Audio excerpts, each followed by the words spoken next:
गौरी की शादी एक बड़े घर के लड़के यानी कि राजेश के साथ होती है। राजेश की 4 बहनें हैं और सभी अपने भाई पर जान छिड़कती है। अरे पापा, ये राजेश के लिए कैसी छोटी सी हिट की लड़की ब्याह लाए आप?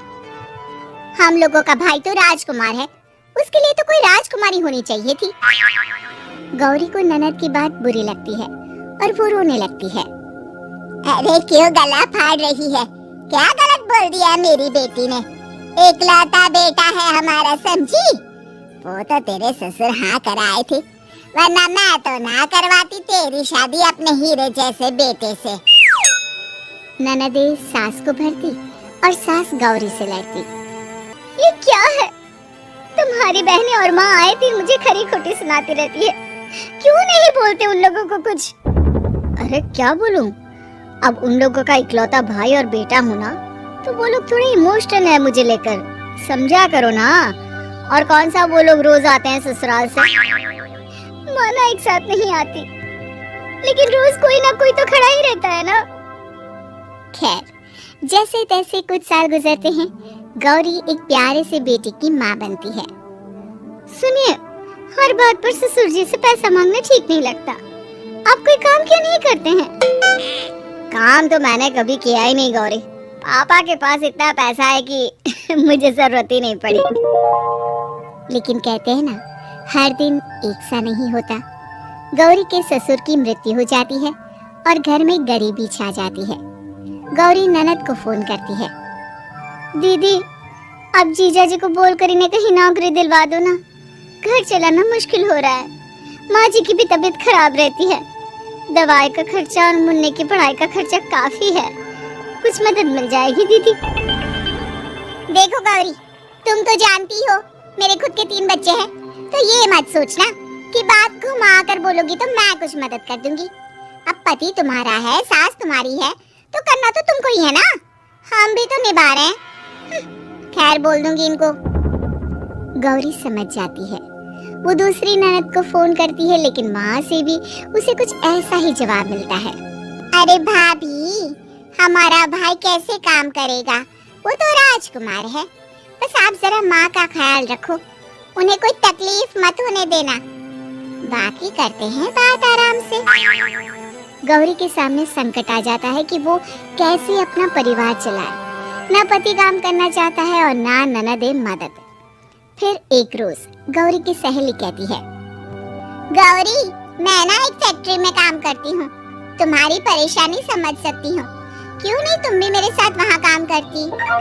अरे लेकिन मुन्ना तो छोटा है ना। तो क्या हुआ, तेरी सास और पति तो घर पर ही हैं, वो लोग संभाल लेंगे, तू चल मेरे साथ। गौरी ने अब काम करना शुरू कर दिया था, लेकिन उसका सपना अपने बेटे को अच्छी शिक्षा देने का था। गौरी अपने भाई से कहती है, भाई, आपके बच्चे जिस स्कूल में पढ़ते हैं उसमें मेरे गौरव का भी एडमिशन हो सकता है क्या? अरे कैसे बात कर रही है गौरी, जितना तू कमाती है उतने में तो तेरा घर भी नहीं चलता, तू कहाँ इतने महंगे स्कूल का सपना देख रही है? लेकिन गौरी भी ठान लेती है कि वो किसी न किसी तरह अपने बच्चे को अच्छे स्कूल में पढ़ाएगी। माँ जी, ये मेरे गहने हैं, मैं बेच रही हूँ, गौरव का कल एडमिशन है।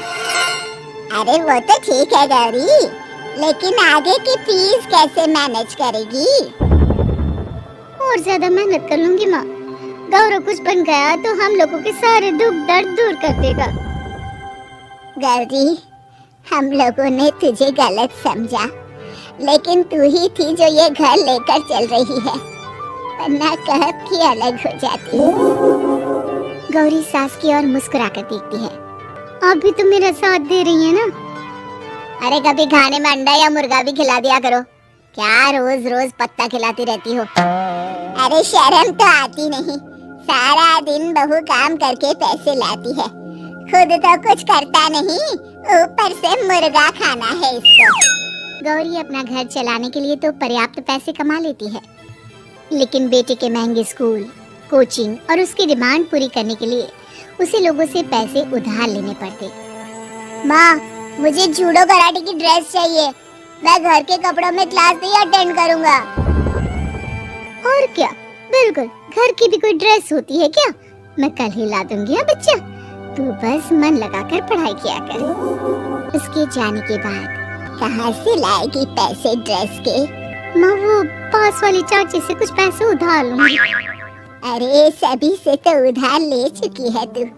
कर्जा इतना चढ़ा लिया है कि पूरा जीवन भी कमाएगी तो उतार नहीं पाएगी।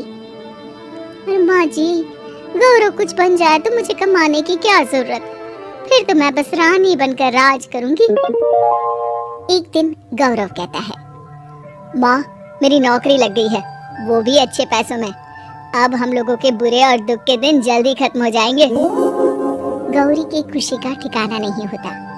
वो सास की फोटो के सामने हाथ जोड़ती है कि उसका पति उसे कहता है, देखा गौरी, तेरी तपस्या खत्म हुई। इतने सालों से जो तू फैक्ट्री में नौकरी कर रही है, अब तू आराम कर सकती है। अरे नहीं नहीं, अभी तो नौकरी लगी है, कुछ दिन कुछ पैसे कमा तो लेने दो। कुछ महीनों बाद गौरी की ननद गौरव के लिए रिश्ता लेकर आती है।